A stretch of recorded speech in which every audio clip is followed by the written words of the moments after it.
All right, in playing through our animation, which now has all of the major keyframes accounted for, the problem with it is it's got all the images, it's got all the assets, but it just kind of plays through relentlessly. And this is where you start thinking about kind of story editing and thinking, how do I build to that moment, or how do I sustain that big moment a little bit more? And so the first thing I'm looking at is where it transitions from the very last frame here back to here. And that seems like a big jump, right? So I think I need at least one or two more transitions. And to do that is not too hard. I have all the components, right? So for this next one, I'm going to get rid of the blue, or maybe almost get rid of it entirely. So maybe only 10% as the sky clears. I'm going to get rid of the heads.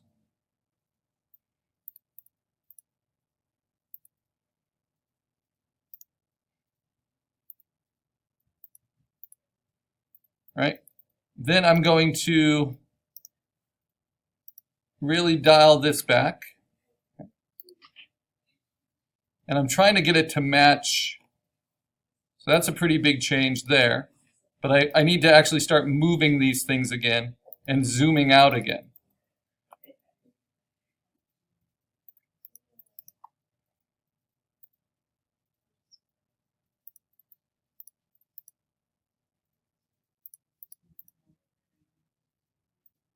All right, so now under frame 1, I go to my hero mound, and I'm going to start to scale it down. Especially kind of squeeze it down, so it's going to shrink a little bit, right?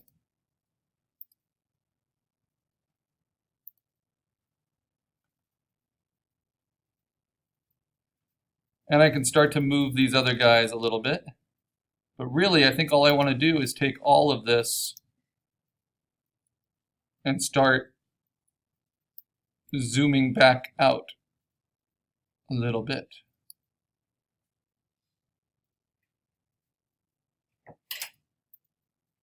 See if that's getting us closer.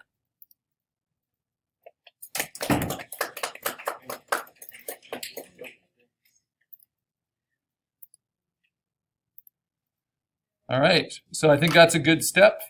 I'm also going to move this guy a little bit more.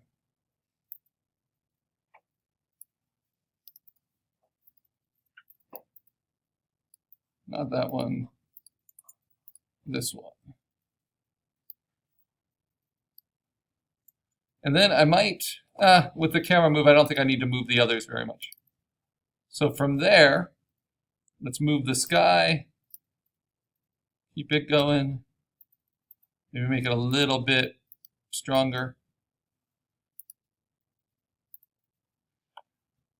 Okay. So I'm just looking for transitions now, trying to get back to the beginning. So hold down Option, Layer, Merge Visible, select all, copy, paste up on top.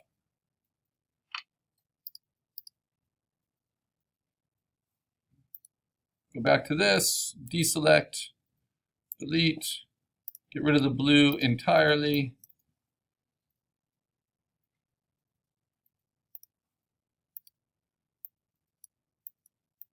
Clear up the sky a little bit. Shrink this even more.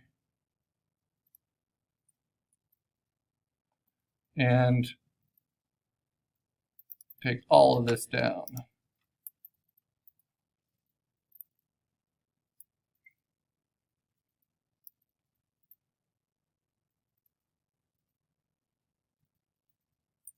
Something like that. Let's see. Oh.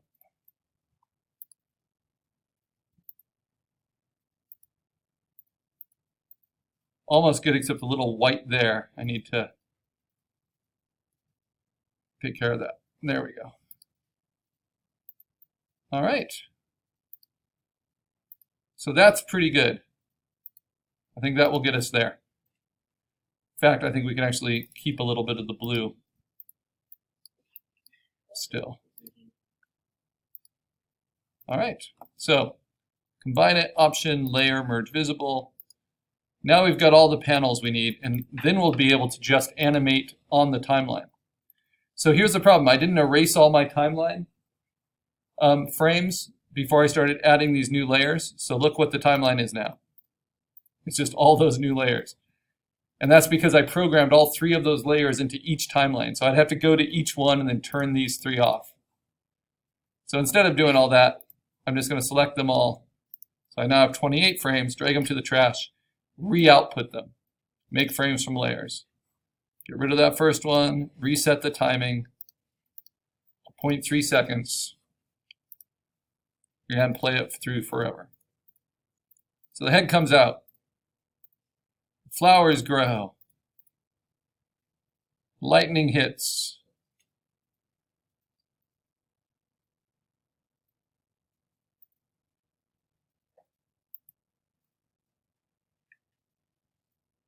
I almost want the lightning to hit earlier. So now I'm thinking story. Because the lightning hits, but the flowers are almost all the way retreated. So what if I do this? I'm going to duplicate that frame. So I'm not creating any new layers. I'm simply saying, make a new frame from this frame. And then I'm going to drag that frame back to the beginning of that sequence and watch what happens. Right? All of a sudden the lightning strikes. So let's move it a little bit closer.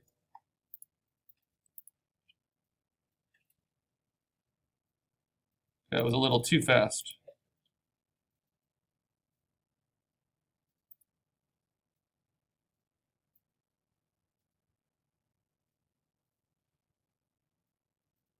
But it feels more violent because it's unexpected. Right? So then the second lightning strike, I just want to tone that down a little bit. So this is the other thing you can do to animate within the timeline. I'm going to take that frame and I'm going to turn on not just that layer, which I created for that frame, but also the layer underneath it. And then I'm going to take the layer on top. I'm going to take its opacity down a little bit. Right? And then I might even double click it and add a color overlay of white. So it's like sheet lightning. And a big opacity.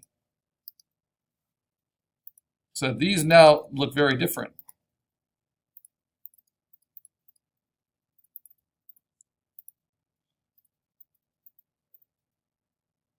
And that's going to look stormier. You know, a storm with sudden strike and then another strike. Now here's the other thing. What about for that second strike? What if I shorten its timing? So I make it 0.2 seconds instead of 0.3. Unlike film animation, I can change the timing on each frame here. And I can actually go to the hundredths place in the decimals, so I can do 0.15 if I need to.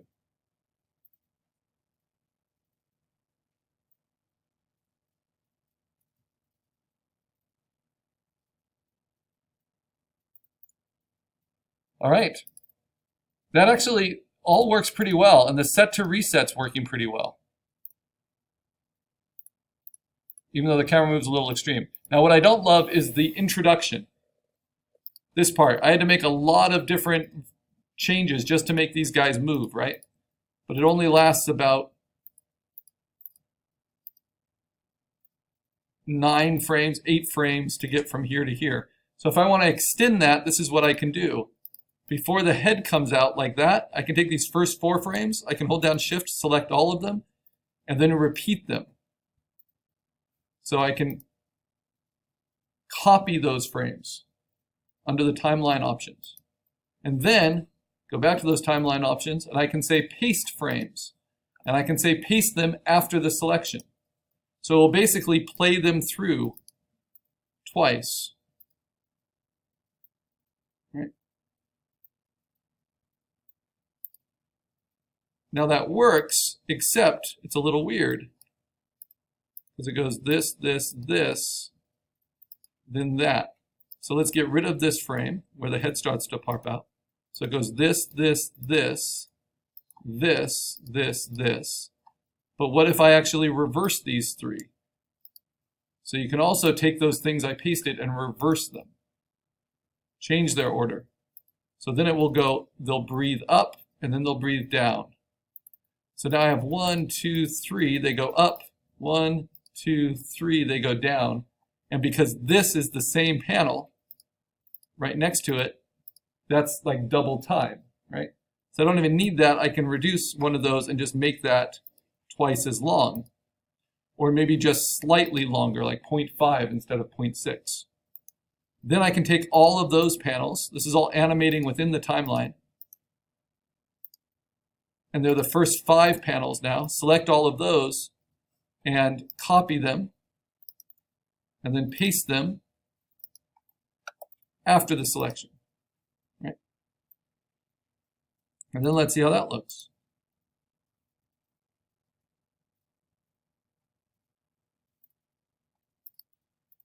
So that slows it down a little bit. Now I just want to vary it a little bit, just like with our creature composite. We don't want it to be too copy-pasty. So I don't need this one. Maybe vary the timing. I'll make this one 0.4.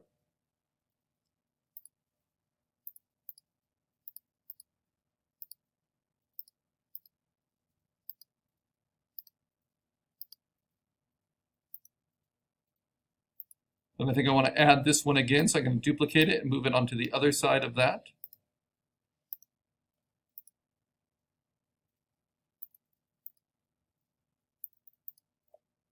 And I think I want this one again, duplicate it, add it to the other side of this.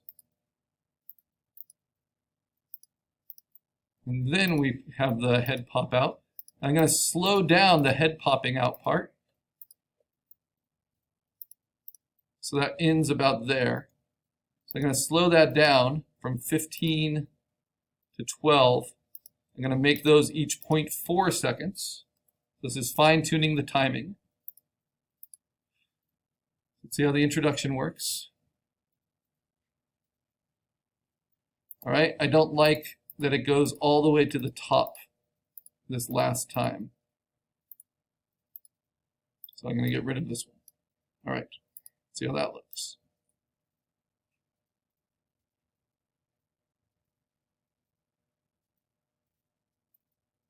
Good. So the zoom I like the timing of, but then I need to start slowing it down for the flowers.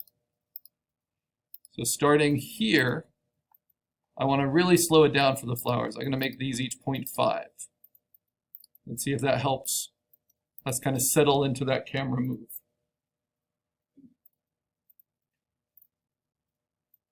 We start to focus on the creature.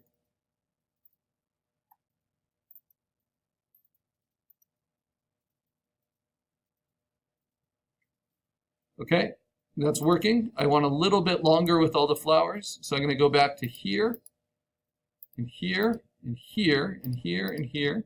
And as they're full, I want to start playing with these a little bit. So I'm going to make some duplicates of it, make 2 different frames, and then I'm going to play with the layers in between. So for this one, I'm going to take the opacity down a little bit. This one, I'm going to take the opacity down a little bit.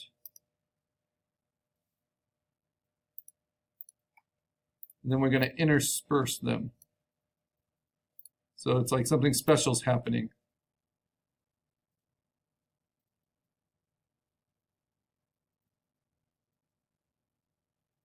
Yeah. All right, let's see.